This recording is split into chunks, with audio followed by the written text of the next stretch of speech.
Hello everybody, I hope this video finds you well. Jacob Nolly here with the Graphite Lab, and in today's video we're going to be talking about how to fill out a form in the ServiceTitan mobile application.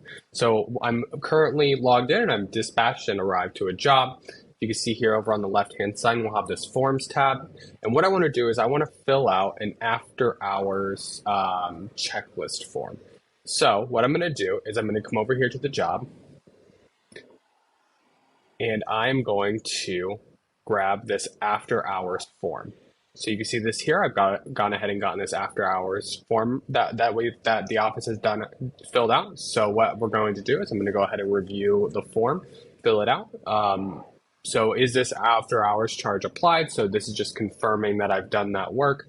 I'm going to go ahead and say yes. Proofread invoice details. Yes, I have done that, so I'll complete it. And then have I suggested the membership for non-members? I'm going to go ahead and say yes. Then I'm going to click save and then go back to the job, and you'll see now this form is completed on this job and accessible to the office and myself.